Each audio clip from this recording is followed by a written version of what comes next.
नमस्कार, आप देख रहे हैं एनएमटी न्यूज। आप सभी दर्शकों का स्वागत है। आइए नजर डालते हैं आज के मुख्य समाचार पर। महंगाई पर काबू पाने की एक और कवायद, आरबीआई की मौद्रिक समिति आज से करेगी मंथन। ऊंची मुद्रास्फीति और अंतर्राष्ट्रीय बाजार में डॉलर के लगातार मजबूत होने के कारण रुपए पर दबाव के बीच आरबीआई की मौद्रिक समिति की बैठक आज से शुरू हो रही है।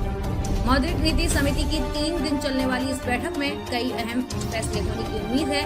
आरबीआई गवर्नर शक्तिकांत दास की अध्यक्षता वाली एमपीसी की बैठक 28-30 सितंबर के दौरान होनी है। बैठक के नतीजों की घोषणा 30 सितंबर को की जाएगी।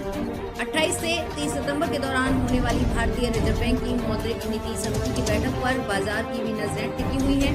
बता दें कि महंगाई पर काबू पाने के लिए केंद्रीय बैंक ने चालू वित्त वर्ष में रेपो रेट में 140 बेसिस पॉइंट की बढ़ोतरी की है। यूएस फेड द्वारा दरों में वृद्धि और मुद्रास्फीति के 7% से ऊपर बने रहने के चलते माना जा रहा है कि केंद्रीय बैंक प्रमुख नीतिगत दरों में एक बार फिर से वृद्धि कर सकता है। रिजर्व बैंक ऑफ इंडिया ने मई में रेपो रेट में 40 बेसिस पॉइंट, जून में 50 बेसिस पॉइंट और अगस्त में 50 बेसिस पॉइंट का इजाफा किया। इसे देखते हुए अनुमान लगाया जा रहा है कि एमपीसी मौद्रिक नीति समीक्षा में दरों को फिर से बढ़ा सकती है।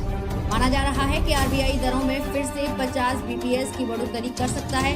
अगर ये वृद्धि हुई तो ब्याज दरें 3 साल के उच्च स्तर 5.9% पर पहुंच जाएंगी। वर्तमान दर 5.4% है। खुदरा मुद्रास्फीति पर आधारित उपभोक्ता मूल्य सूचकांक, जिसने मई में नरमी के संकेत दिखाना शुरू किया था, अगस्त में फिर से 7% तक मजबूत हुई है। आरबीआई अपनी द्विमासिक मौद्रिक नीति तैयार करते समय खुदरा मुद्रास्फीति को ध्यान में रखता है। यूएस फेड ने लगातार तीसरी बार दरों में बढ़ोतरी की है। ब्रिटेन और यूरोपीय संघ की केंद्रीय बैंकों ने भी मुद्रास्फीति पर काबू पाने के लिए दरों में बढ़ोतरी की है। सरकार ने आरबीआई को ये सुनिश्चित करने का काम सौंपा है कि खुदरा मुद्रास्फीति 4% पर बनी रहे।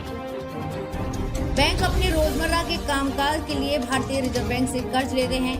इस ऋण पर रिजर्व बैंक जिस दर से उनके ब्याज वसूल करता है उसे रेपो रेट कहते हैं। जब रेपो रेट कम होगी तो बैंकों को कम ब्याज देकर कर्ज मिलता है और वो भी अपने ग्राहकों को सस्ता कर्ज देते हैं।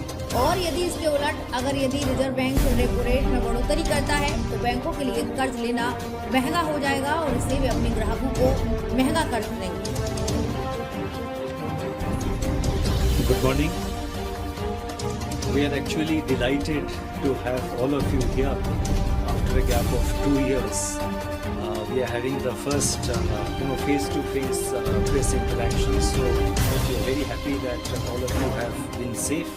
And so I would like to mention that that gives us a lot of satisfaction, and hopefully we will be able to continue this practice which we are restoring back to the normal pattern that we followed earlier. Now, the statement today which I made, there are few things which I thought I would just explain in the beginning for the sake of clarity and also to put things in the proper perspective.